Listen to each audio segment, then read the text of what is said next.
Hi, how's everybody doing? It's Paul from Magpie 24/7 back again on the drive home with the first thoughts on Newcastle United 3, Southampton 1, and I hope the voice holds out. It's a little bit sore, it's a little bit croaky. There was plenty of singing, there were plenty of shouting, there was plenty of screaming getting done during that game, and the third win in a week. Another couple of more goals scored. Unbelievable. You can just never ever give up on this team. There's never ever any lack of fight, and despite the frustrations of the first half, you just felt that if Newcastle United got the one, as in a goal, and got the game back to level, then we would go on and win the game comfortably. And even though yet again we have another goal rolled out by VAR, we're still scoring a couple of goals at home, and we look unstoppable in our pursuit of Champions League football. And unfortunately for them and their fans, it looks destined as if Southampton will be going down to the Championship. They are literally balls deep in relegation trouble. 4 points even below second bottom Everton, who play I think tomorrow, and they look absolutely just right for relegation, to be honest. They're set up in the most defensive way possible, basically 2 banks of 5, but they didn't start with a striker, and they went there just to frustrate, to try and limit the goals, limit the damage, and that is what they did for the first 45. They rode their fucking luck. They had more jam than bastard Hartleys in that first 45. Chance after chance after chance came and went, and posts were hit and side netting was hit, and there was unfortunate deflections. They were riding by the seat of their fucking pants in the first half, and then wouldn't you know it, they go up the other end and they score a fluky goal, and totally against the run of play, totally undeserved. They came with a defensive mantra. 45 minutes we were sat there scratching our heads at half time. You couldn't believe what was going on, but we just said, look, there is plenty of time to go. We hadn't played badly in the first half, we just lacked killer product, we lacked the final ball, and we've lacked a little bit of lady luck at times, and that was it. So you just felt, come out. You knew Mad Dog would be all over them. You knew Eddie Howe would be working on things and wanting to change things. The Gates had Guardiola up watching proceedings as well, trying to implement changes. There wasn't that much that needed to be done, but one thing that we were screaming for, and one thing I actually predicted this morning, I put a post up saying if Callum Wilson starts or if he comes off the bench, he will be in the goals today, he will get the goals today, he will smash defenders today. Boy, was I fucking right about that one. So the change came at half time. Callum Wilson came on. Anthony Gordon was withdrawn. It was a tactical substitution. I don't think it was anything against the way that Gordon had played, because he was one of the brighter players on the park, to be honest, for us in the first 45. We just needed to find a system and a way to have Callum Wilson and Alexander Isak on the pitch at the same time, getting at the slot, and that's what the decision was made. And then at a canter, we just absolutely blew Southampton away. Southampton trying every trick in the book to waste time, to dive in the box, you name it, they tried it, but it wasn't good enough, and it just simply comes down to a lack of quality, and that is what's going to cost them, I think, in the end of it, because you can't keep selling your better players, not reinvesting the money, and then just expecting miracles in the league. Eventually it catches up with you, and eventually it means and results in relegation from the Premier League, and that's what's going to happen to them. But second half, the atmosphere, the noise levels were cranked up considerably. We were just all over them, and you just felt every attack that we were having, we were capable of scoring a goal. And again, they rode their luck all of the time. This should have been 5 or 6 or 7-1 easy, as you like. 22 shots, I think we had at targets, 64-65% possession. And whether it's the referee ruling out goals, whether it's ricocheting the ball all over in the box and somehow they get out of trouble, they got away with a lot today. But ultimately, like I say, Callum Wilson comes on, he gets the 2 goals. And Theo Walcott as well, own goal is going to go down with as the other one. Callum Wilson was also close to a hat-trick on numerous occasions. I think that's his 15th goal of the season now, and you wouldn't back him or back against him, would you? Certainly you wouldn't back against him to get above the 20 goal mark the way that he's playing at the moment. And the competition between Isak and Wilson is really driving up performances. And long gone are them days when we were struggling for goals. After we came back after the World Cup and stuff, we were scratching around. We were frustrated in scoring goals. Callum Wilson looked a little bit off, but certainly since the international break, he's come back and he looks possessed. Callum Wilson, he really does, and he was all over them like a fly round shit. He was everywhere around that goal. He was a real nuisance, a real focal point. And Isak, he was drifted out and pushed out to the left hand side, and again he tormented the Southampton defenders. Some lovely touches, some lovely flicks and tricks and turns. Joe Linton, Willock and Bruno, we all grew as the game went along. Again, weren't fantastic in the first half, but got so much better in the second. I felt we missed Sean Longstaff today, so fingers crossed it is good news about him and it's not a broken bone and it's just bad bruising or whatever, and we get him back hopefully for next weekend's game against Arsenal. I don't know what the situation is regarding him at the moment, but we need players back. The bench today did look a little bit it looked like a piece of flatback furniture that I put together, to be honest. We're talking about all this Swedish striker and stuff like that.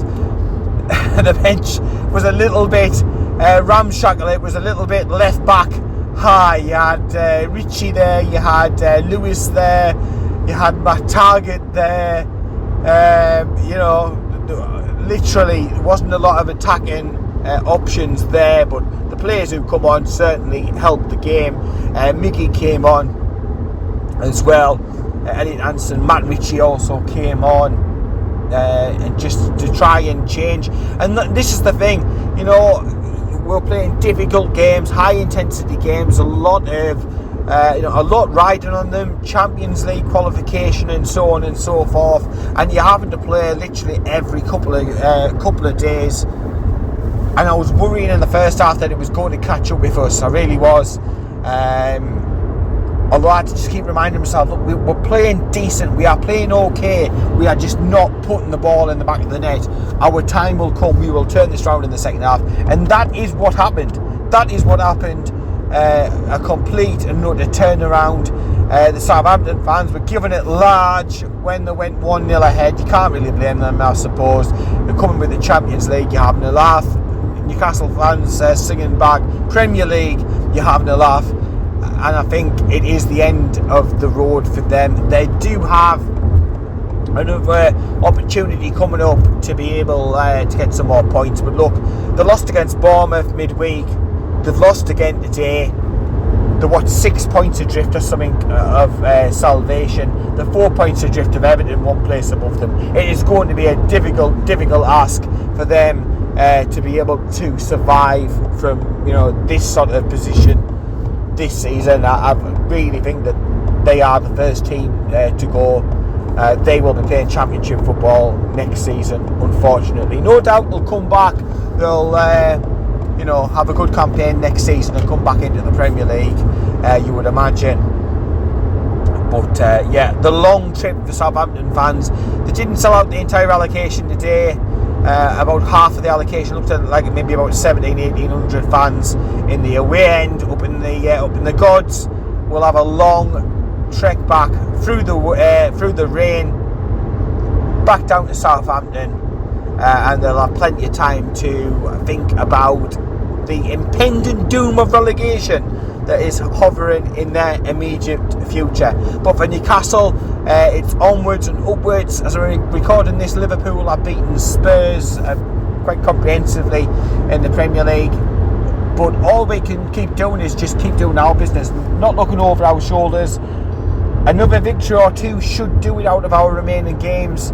We've got some very winnable games on paper against the likes of Leeds and Leicester. We've also got some difficult ones. A difficult one against Arsenal. But we've also got Chelsea as well, haven't we? So there's games there to be able to do it. Arsenal will not be enjoying the prospect of a trip up to Tyneside next Sunday. Another Sunday game, another home game, after what's happened recently at St James's Park, after the performance that we gave down at the Emirates, after everything that we put into that. They will not be relishing the challenge of having to try and come up to St James's Park and get the victory. It is ripe for Newcastle to get another victory over Arsenal and close the gap on the second. So that would be absolutely fantastic if we could do that, close that gap up to second. But look, whether it's, I doubt it's going to be second, but whether it's third or whether it's fourth, at this point it's pretty irrelevant. It's an extra few million in the payment of the Premier League and merit money and stuff like that.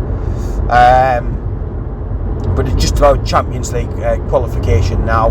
We will go in still absolutely high as a kite into next weekend's game. Arsenal will be feeling sorry for themselves. They've been at the top of the league for so long, but they've fucked up in the most Arsenal type way that there is. I think it's something about North London and about bottling and that sort of thing,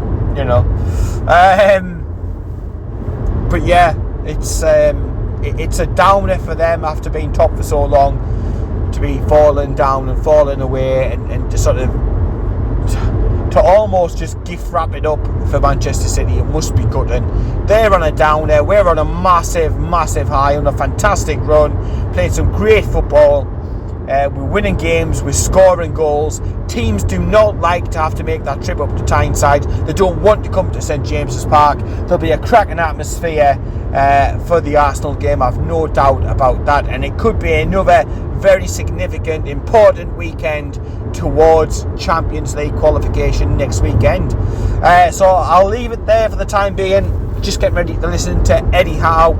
And hopefully find out a little bit more about the injury situation. We'll be back with a full review just as soon as possible up on the channel. And whilst you have found us, whilst you've listened, whilst you've read, watched, whatever you've done for Magpie 24/7 over today, if you could hit the like on all of our social medias, and in particular the subscribe button on YouTube, hit that.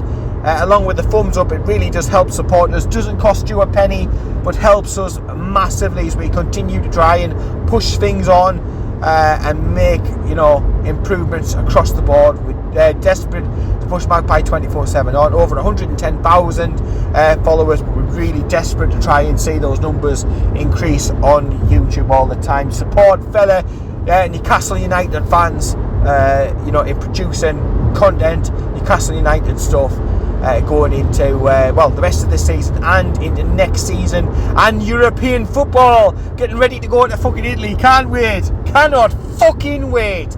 What an afternoon, what another result. This team just does not know when it's defeated. Under previous regimes, under previous years, it would have capitulated. It would have capitulated 1-0 down at half time, the crowd down. But no, this team just never knows. It never knows. It never gives up. It never knows the word quit. It keeps going and it keeps finding a way and it keeps scoring goals. Happy days are here again. Spotty dog. Cannot wait till next weekend. Cannot fucking wait. Wish they were playing again midweek, to be honest. Oh my word. Absolutely buzzing. What a time to be a Newcastle United supporter. What a fucking time. So yeah, hit subscribe, support Magpie 24/7, and we continue the journey along. it isn't too long now until we'll hear that Champions League music ringing around St James's Park after 2 decades away. Cannot fucking wait. You must be sick as a bastard dog if you are a Mackham. Another bunch of bottle jobs there as well, aren't there? But Newcastle United doing great things, and Sunderland doing what they do. That's bottle and fuck up. Enjoy the championship, lads. Looks like they'll be playing Southampton next season. Anyway, full review to come out later. Take care, keep it tuned. I'm going to get back as soon as I can, and I'll speak to you later.